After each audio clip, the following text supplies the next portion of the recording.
Take me out to California. Take me out to California.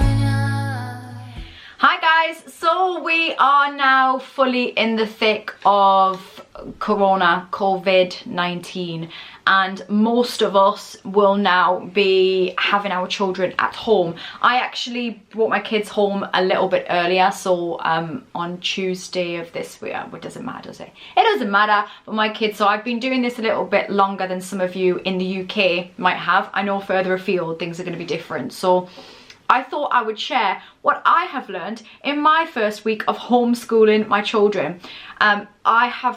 First of all, I have a newfound respect for anybody who does homeschool and teachers. Your heroes, your goddamn heroes. So I thought I'd share my hacks with you, what I have learned from homeschooling in the first week. So actually, first of all, it has been pretty organised, and the girls have been really quite good and they've adapted really well to it. I know that's not going to be the case for every child out there, but they have. So my first thing that we did, and it's kind of fun, and I guess it alleviates any kind of worry around why have things changed. You know, I'm sure there will be some children that will be a worry and a concern. Why are we not at school? You know, I don't get to see my friends and all that kind of stuff. So I certainly think that trying to keep things fun is really important. And I know I've seen a few things going around about this and how you don't have to homeschool like a school. I sit in the mid, I agree with that, but I also think that structure is really important for children and routine. So I don't go against that, but I have a slightly different take on that. So my first thing that we did was I asked the girls to name the school and to create an emblem for their school, which they love. It's nice to start, I think, quite creative and doing something light-hearted before going into the heavy maths and English and all of that stuff. So I asked them to create their little badge and their logo, and bless them, they stuck them onto their tops and they wanted to wear them. Just sellotaped them to themselves. It was very cute. So get your kids to name the school. It's a fun activity, and also it kind of gets them to take ownership of what you're doing, and see you as teacher where they haven't before. The next thing I did was to allow them to create a uniform. So a uniform is really important, and I have to say that some of the people that I said this to kind of laughed at me because, like, kids are at home, let them wear what they want. No, I will not, because, and I've actually talked about this on this channel before for myself, creating a uniform of any kind it takes out the element of thought in the morning when you get up. So successful people, a lot of successful people create uniforms for themselves, because they don't then have to, when you wake up and you think, right, what am I going to wear? And I know that's a really fun, creative thing. At times there is absolutely a place for that if you're going to something nice event. I know it's a way of expressing yourself. So, you know, and I get that. I get that importance of that. However, if you want to be productive and you want to get stuff done, having that extra thought of what am I going to wear is space that your brain doesn't need to be doing. It doesn't need to be thinking about that. When you've got to get stuff done, a uniform's a really good way of just, you know what you're wearing, you put it on. That's why schools have, it's one of the reasons why schools have uniform, to have that collective spirit, to try to alleviate the status thing in schools, you know, whether children have got money or not, and just mostly it's they don't have to wake up and think, what am I going to wear? And so in your homeschool, I think that it would be helpful to create structure to have the same thing. And so my kids, my youngest daughter wanted to just wear her normal school uniform, which is really cute, and she didn't have to, but she wanted to. She wanted to wear her white polo shirt and her grey skirt. She didn't have her school's cardigan on or anything, but she wanted to just wear that and wear her tights and put her school shoes on. Now that works for her. My other daughter just decided that she would wear a jumper dress. That would be her uniform. And what I said is, look, these uniforms are going to be your uniforms for the week, or, you know, they can obviously shift them a little bit during the week if they're dirty or whatever, but I wanted them for them to create what their uniform is. And I said, you know, you want it to be comfortable, you want this is to be something that you're going to wear every day, so, or largely most days. So pick something that's going to be comfortable. If you're going to do leggings and t-shirts, fine, but then have your leggings and t-shirts that you're going to wear. Know what you're going to wear. I also think that's important because usually when the girls are at real school, they go to school, they wear their uniform, they come home. My kids get changed into their pajamas when they get home. I know that's not for everyone. Some people get changed into clothes, and unless we're going out somewhere. Mine get changed into pajamas, they go and get showered, they get pajamas on, and then that's them for the night because we're just in usually after that. So they're going to do the same, they have been doing the same thing this week. So we have, when school is up, and I've done it the normal school times, when school is up, I say school's up, okay, come out of the area that you're in, because we're using our kitchen, they have a playroom as well, and I want them out of there when it's not school time, at least for a time, until it doesn't feel like that's the school area, so they can like have a switch of mindset. And it's the same with the uniform. So they take their uniform off, they go and get changed. I just feel like it gives it a structure, and it means that the day begins and ends. Otherwise, I feel like we're going to constantly be in semi-school mode. Now, as a self-employed person, this is something that I've had to really consider, because in my world, it can be constantly low-level working. And actually what I found is that that really is quite unhelpful for me, because it means that I don't ever get to switch off. So finding ways to, you know, so for me, being in my office is useful, because I'm in my office, I'm working. When I'm out my office, I'm in my own home. And so for the girls, I'm trying to create the same kind of sense of schools up, rather than it just being this constant stream of schools on. Next thing is I've got a whiteboard. Well, I've got about 1 million whiteboards because I'm a geek and I've just got loads of them. But get a whiteboard if you can, and or, I mean, you can just use a piece of paper, just handier, and I guess more eco-friendly to use whiteboard because you can use the same one. So on my whiteboard, I have been writing what our skeleton structure is of the day. And I say skeleton structure because it may change, and things happen, or you shift it up, or you feel like they're not really getting on with the work that you're doing, and you think, right, we need to go and play in the garden, or we need to go for a walk, or we need to jump up and down. So create your skeleton structure, so what time everything starts, so they know, because kids like to know, we like to know as adults, but they like to know what's happening. When's lunch is going to be the main thing. If you want to put on what lunch is, that might be useful as well, to stop arguments about what they're going to eat and that kind of thing. I did see a really good post, and I think it's been posted before, but a mum had, because obviously they're eating more, and a mum had posted a really good hack of, I'm gonna sneeze, am I gonna sneeze? It's gone, the pressure of the video camera made it go. The mum had put little baskets out with the kids' snacks in for the day, and then they know that's their snacks. They can have them throughout the day, but once the snacks are gone, they're gone.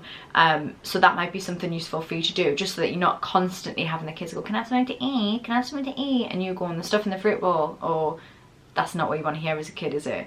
When you go, Mom, can I have a snack? And you go, there's fruit in the fruit bowl. Oh, that's not what I meant when I meant a snack. I meant a chocolate biscuit or an ice cream. What's the matter with you, woman? So yeah, create some kind of structure for yourself, so you know as well, so you know what you're doing. And it just means also like that you can get stuff done as well. So if they're working on a project and you can go and do something that you've got to do, come back in the room, check on them, they know where they're at, you know what lesson they're on, and that kind of thing. So I think that's really useful. Next up, I did write these down, guys, because I couldn't remember all the things I was going to say. Oh, this has been a really fun thing that we've been doing, and you don't have to do it, but I think it's been a really good start to the day, and a nice way to release some energy and just be silly, is starting your day with a morning dance. And what we've been doing, putting a song on, and then just, I said to the girls, just the silliest dance that you can, like the silliest, like I don't want any like cool dancing, nobody being aware of themselves.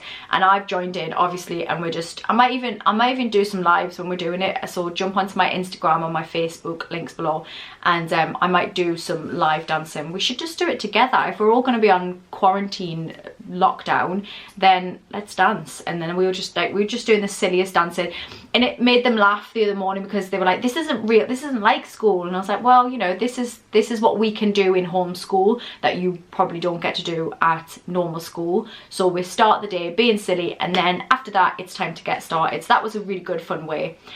Number four is kind of what I was just saying. So number 4 is that it doesn't have to be exactly the same as school. When I said at the beginning, so I am kind of in the middle a little bit. So I do believe in structure. I do believe in trying to find some similarities with their day at school. So whether that's lunch times or the time that you finish school, the uniform thing, I think there is helpful, there's something helpful in that. However, this is not, I'm not a teacher, so well, I teach other things to what they are learning at school, so I don't know the lesson plans. Yes, I've got lots of help online and there's lots of great websites that have been useful for me, and I'm sure there'll be more as all of the schools shut down. But equally, there are other things that are important about life, and actually I've said since being a mum, I've become a lot more jaded about the education system and how it works. Nothing against the teachers that work within that system or the schools at all. They're amazing and they're working within the confines of what they have to work in. But I do think that the school system doesn't cater to every type of learning and every type of child. Of course it can't. I understand all the reasons. This isn't about that. But my point being that when you're homeschooling, that is something where you can tailor it to how your child learns. If your child's a really physical child, sitting them down in front of, you know, just writing all day, it's probably not going to get the best out of them. Is there a way that we can do something more physical and get them up and about and doing stuff that works for them, writing stuff on and sticking things on post-it notes on the walls? I don't know. I'm sure we'll come up with ideas, right?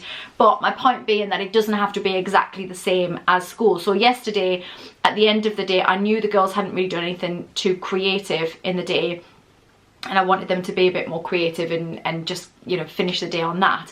It was their cousin's birthday yesterday, so I said, right, now you need to go make your cousin a birthday card, get the pens out, I want this, really made an effort. Yes, you can go on YouTube and have a look at some ideas. They like to look at other kids' ideas on there and sort of get, you know, some inspiration from that.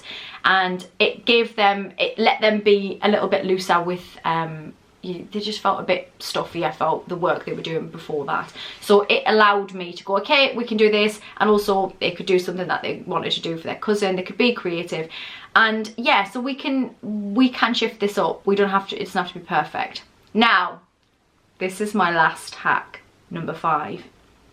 Now, I know not everyone's going to agree with this, possibly, but the parents like me will. This is my gift to you, and I actually am giving you a gift as well. I'm going to put a link below. So I've created a report that goes to the school.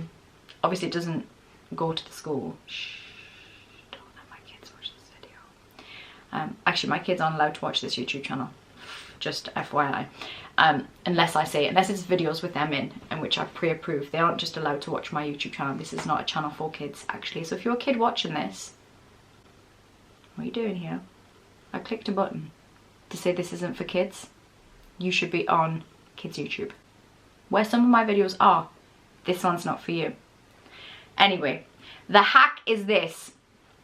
I've created a report to go back to the school. Now, actually, this might be a nice way to just keep on top of what you've been doing with your kid. Just, you know, so you know for yourself what learning they have been doing, whether it's silly dancing or whether it's maths or English or science or whatever else. It might be a nice thing to have and to look back on. But I've done a printable below of a school report, what activities you've done in the day, how they could have been better, and how they've been brilliant that day. And what I've been saying to my girls is, well, I need to report back to the school at the end of today. So are you comfortable with your behaviour right now? So if they start messing about, are you comfortable with your behaviour right now? Are you comfortable with that being reported back to your school teacher? Obviously, a lot of the time they're not that comfortable with that. So they zip their mouths and suddenly there's silence. So I actually think this hack is very useful as a parent. I do need structure. I work from home as well, like in general. I work for myself, don't I? So, as you know, and as you know, like just like old friends, as you know, I work for myself. So I actually have work to do, and I've said that to the girls. Look, when it's a school day, I also have work to do. I'm not the teacher, and so I will set you something to do. I will go and do, you know, half an hour of my stuff. I'll come back, we'll do something together and work it around that way. But it is useful sometimes to have them actually get on with their work and not be, you know, playing on their iPad or something else. So for those of you that think a little bit more like like I do, in that they do still have to do schoolwork, then the school report, the reporting back to the teacher, whether you do that for real or not, it's a handy tool. And I've just given you a little printable below that you can use as proof that you are reporting back to the school. You're welcome. You're welcome. Anyway, I hope that you are all okay. I hope I'm sending you loads of love. I'm going to keep doing lots of videos like this. Please do subscribe to the channel. It means loads. It really does help when you are a content creator if people subscribe. I know you've been here before. You have. So just subscribe and then we can be lifelong friends. It'll be great. It'll be a great relationship. I'll give you loads of videos where I just chat about stuff, about life. I'm also, did I say this at the beginning? I can't remember. No, I didn't. I did not. I did not tell you this. So I run something called the Happy Me Project, which is online self-development courses, normally in-person workshops as well. The Happy Me Project is self-development, doesn't have to be fancy. It is all about keeping, you know, working on your mindset, very basic, very, you know, the fundamentals of positive mindset in a no BS kind of way. What I've done is I've opened up my private Facebook group, and you can go on this. Again, I'll link this below. You can go into this group, and I'm going to be putting out some content to help you as well with getting through the world as it is right now.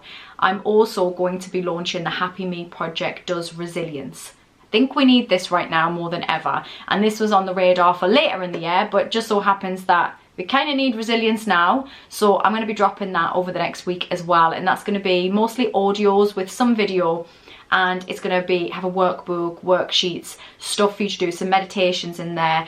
That will be a paid course, but not expensive, £30. I'm not, when I do these courses, my online stuff is a cheaper option to get my work, to get to work with me. So I have like my coaching clients who work with me and they pay a bit extra because they get to work with me one-on-one. I do workshops and online courses, which is the next cheaper option, and then you get free content on YouTube and Instagram and on in my Facebook group as well. So there's lots of options, and I try to give you as many as possible. But if you want to really work through a course while you have time to do that, then I have 3 courses already. So I have the Happy Me Project 1, which is 21 days of self-development and positivity. Happy Me Project 2, which is self-belief and confidence, and that was launched this year. There is also a kids option, which again could be really useful for you at the moment with your children, and it's visualizations about bravery and confidence and all of that stuff for children. There's also a little bit in there for parents to teach parents how to think more positively with their children, what they can do, some games and bits and pieces. I will link everything below. That is there for you, but make sure you jump into the group as well, where I'll be doing a boot camp over the next week where I'll be just doing some lives all about that kind of stuff. Hope you're well. Sending you love. Peace. Take me out to California.